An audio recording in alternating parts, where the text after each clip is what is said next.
You better watch your back, Donald Trump, because J.D. Vance seems like he's continuing to throw you under the bus. He sees that you are physically and cognitively deteriorating at a very rapid pace. Holy shit, did Bernie Sanders' grandson just say that J.D. Vance is secretly running the White House and Donald Trump is cognitively inclined and that J.D. is going to be the next president of the United States? So there's this video making its rounds by MeidasTouch, Ben Meiselas, and I want to go through this because this will give you a glimpse into the liberal media and how they feed their base a bunch of slop and lies because that's all they have left is to keep their base hopeful coming into the midterms. And you know, he's got news articles, all this crap. He tries to sound confident, but I'm going to go through this piece by piece and we'll separate the wheat from the chaff and tell you what's real and what's fake, even though you already know it. But you know, we'll pause, do the reaction video thing, and unfortunately, I think we're going to be pausing a lot.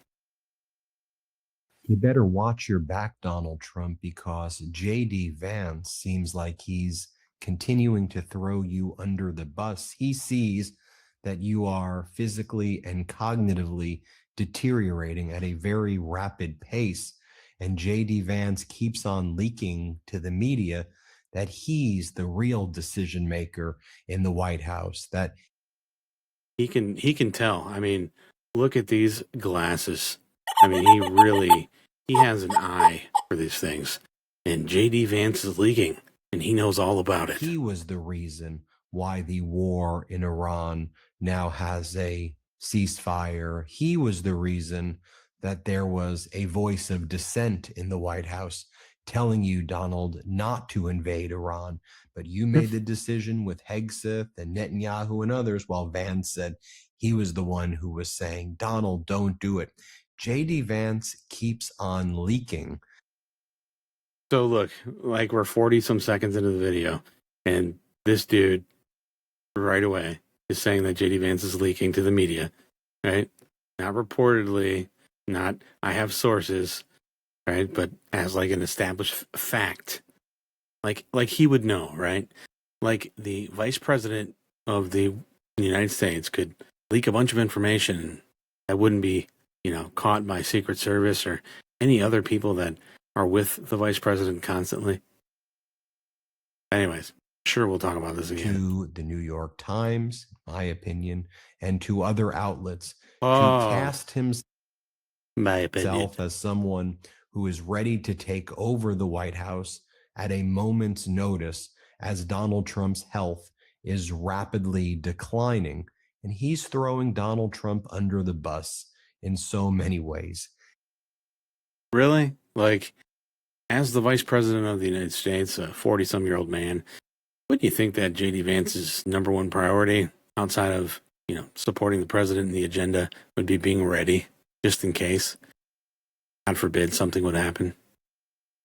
I mean, we know Joe Biden and Kamala Harris didn't have that kind of relationship, but I don't think that Donald Trump even read or even knew about the 10-point ceasefire plan, Iran's framework, because either Donald Trump didn't read it or Donald Trump just knowingly entered into a deal that gave Iran quite literally everything Iran could have wanted in its wildest imagination of its wish list, right? Iran, their 10-point plan says the U.S. military bases in the Middle East all need to be shut down. The U.S. needs to give full reparations to Iran. Iran can continue to enrich all of its uranium. Iran gets security guarantees for itself, Hezbollah, the Houthis, the Shiite militias in Iraq. Iran has all the sanctions against it removed. Iran is recognized as a major player now in geopolitical affairs. And apparently, look, here's what he's not telling you, right? This was Iran's opening position when they came to the negotiating table. This is what they walked in asking for. And, Bernie Sanders III here doesn't understand that everybody does that. It's part of negotiations. The the question is what did we agree to? And I think this video is a couple days old, and I know for a fact that we didn't know what was agreed to at the time that this guy made the video. So instead, he just jumped in front of a camera and started presenting Iran's wish list as if it's some final deal. And that's not accurate. Was in the room. He was the one who told Donald, hey, Donald, I think you gotta do this deal. It's a really strong deal. And I think JD Vance, in my opinion, knows that Donald Trump is cognitively and physically declining. I think he knows the fear that Donald Trump had as he saw the markets crashing. And the U.S. framework for negotiation was a 15-point plan of basically full surrender for the Iranians.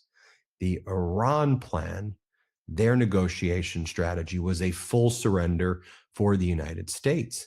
And so people were wondering, how could you bring these sides together when Iran said it wasn't going to move off of its 10-point framework for negotiations unless Trump just adopted the 10-point framework? And I don't think Donald Trump knows the difference between the number 15 and the number 10. I think Donald Trump was desperate for a deal. So now he wants to say that, Trump doesn't know the difference between that. Come on, dude. Now he's trying to, here's what he's going to say. He's already alluded to it, that Trump is, has some medical issues, because that's what the, biggest, grandest hope for the Democratic Party is. It's a medical claim. And regardless, there's absolutely no evidence that Trump has any kind of medical decline. He's a 77-year-old man. He has the, same health conditions that men his age, generally speaking, would have, but there's no clinical observation, there's no doctor's note, there's no physical, there's nothing out there that alludes to this. So this is just another form of hopes and dreams by the sinister left. He's pathetic. He's a very weak negotiator. He knew that Speaking of weak, this dude has the energy of an 80-year-old. You want to talk about decline? I mean, this guy has to be. I want to say, I'll have to look up his age, but he's got to be, I don't know, maybe early 40s, late 30s. But he has the energy and the cadence of like a 60-year-old. Bernie Sanders, deadline that he set could not be met. He was too scared to execute on his plan, although he talked a big game about blowing up the Iranian civilization. And who was in the room? Who swooped in to kind of finalize the deal and tell Donald Trump to take it, which will go down as the worst deal in American history. And this is the biggest, most embarrassing, most humiliating loss in American history. So JD Vance casts himself as the person who helped bring peace. That's how he tries to frame it, which is BS, while having Donald Trump take the brunt of the fact that you just gave up everything. You surrendered, Donald. You see what JD Vance has been. You know what? This is, come on. Worst deal in history, dude. Most humiliating. Right? 4 minutes before you've shown us, 4 minutes into the video. How long are we in? Yeah, 4 minutes into the video. No evidence. Just a bunch of slop. Going max outrage with this passive-aggressive weirdo. They're trying to lock in their audience here, because this is how these people get paid. Doing here. And then yesterday morning, we read this New York Times expose about how the war in Iran started and it could have been avoided, Trump's unlawful invasion. And it looked like it was written by JD Vance. It talked about how strongly JD Vance was working behind the scenes to stop Donald Trump from going to war with Iran. And JD Vance was yelling at Netanyahu and yelling at Hegseth. And he was the voice of reason behind the scenes, but he couldn't prevail upon Donald Trump because Donald Trump was bloodthirsty. Remember that? He bloodthirsty is how Axios said it.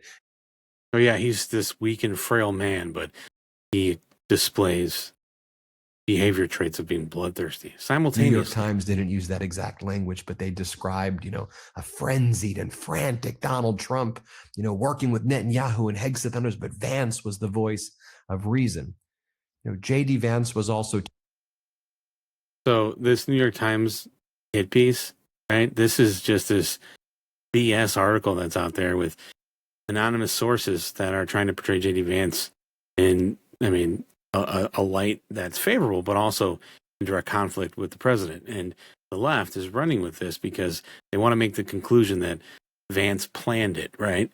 And like he said, it was obviously written by JD Vance. So somebody as intelligent and as astute as JD Vance, you know, he'd have the audacity to go against the president by leaking, which would be crazy and absurd. But even if he did, he would also be dumb enough to leave the hallmarks of his own penmanship on this leak so that someone like this dude, who was obviously super intelligent, would be able to recognize that fact. Folks, I find that pretty hard to believe. I don't know about you. But hey, these are the people that voted for Grandpa Joe. Taking a major international trip in the past 24 hours where, you know how Donald Trump is a Putin puppet, in my opinion, a Putin sycophant, a Putin bootlicker, right? I think JD Vance is angling himself to be kind of that Putin snake, that Putin sidekick, if you will, because JD Vance took that trip to Hungary. He held a campaign rally with Viktor Orban. He attacked Brussels. He attacked the European Union. He told the people, vote for Viktor Orban.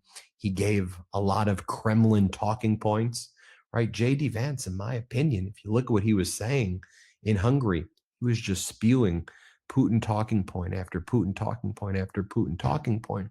And so I think you put these puzzle pieces together, and also other statements JD Vance has made recently saying, you know, if something happens to Donald Trump's health, he's incredibly healthy. We all know that, right? But if something were to happen, I've got to be ready to step in on day one, right? So I think there's an intense amount of pressure going on there.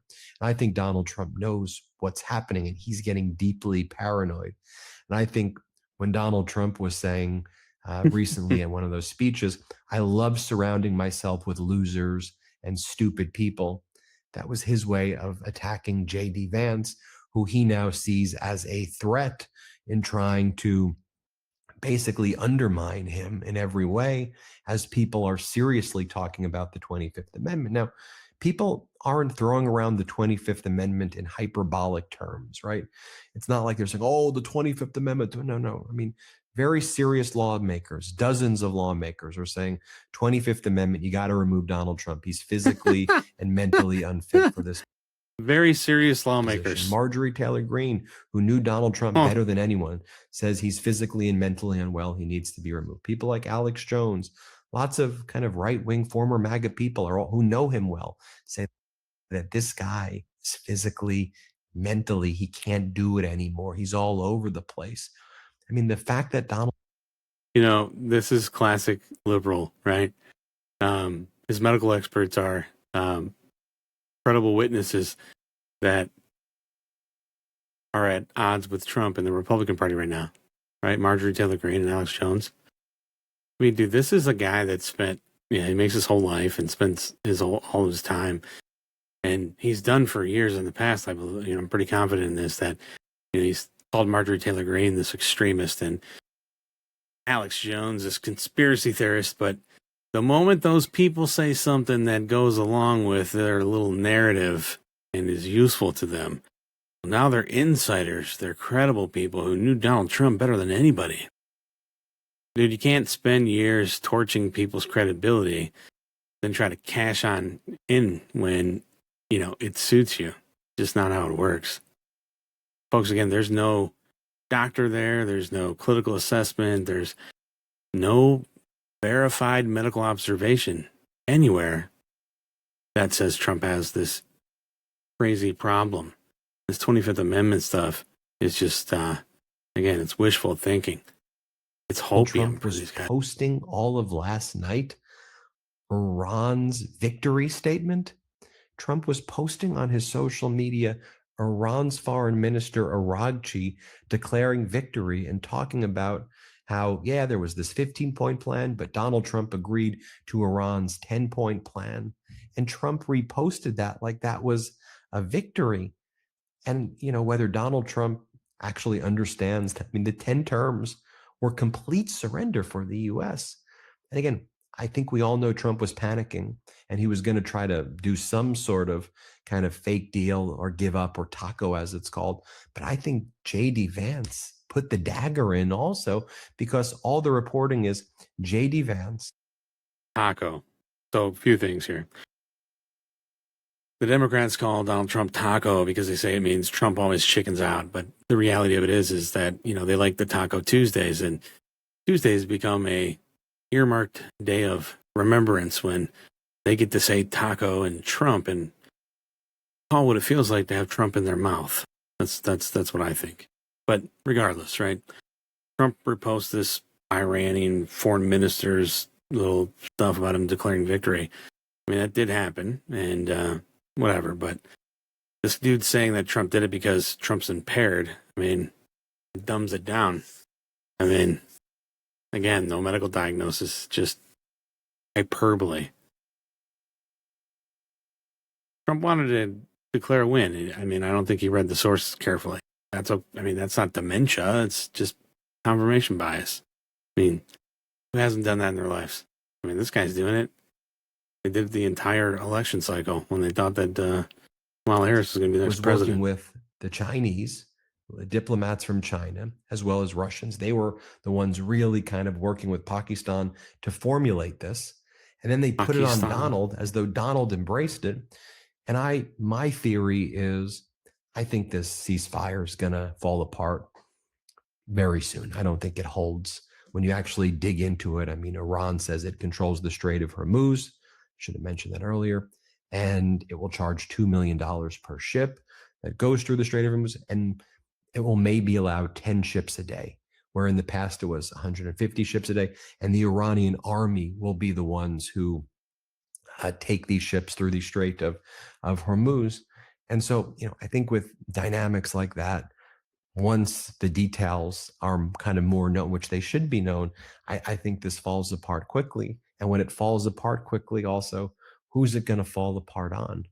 It's going to fall apart on Donald, and waiting in the wings, I think, is JD Vance, again, who's ready to pounce and be like, look, I'm the guy who's trying to make it work. And I've been working with the Chinese, and I've been working with the Russians, and I've been working with all of that. But again, I'm not going to try to be conspiratorial here. Is there a plan there at this point to try to push Donald Trump aside and put JD Vance in power? Because let's face it, I mean, I don't think JD Vance is going to be electable, you know, at this point. Wow. Hold on, let me replay the best part of the video.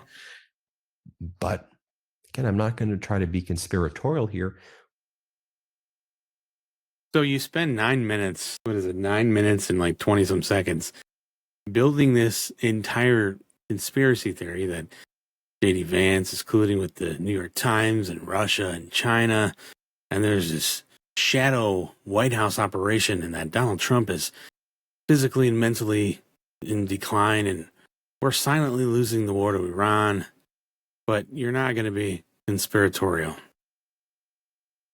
Yeah. Brother, that sentence just told me everything I need to know. I'm not going to watch the rest of this garbage, but if you want to, you can find it pretty easily.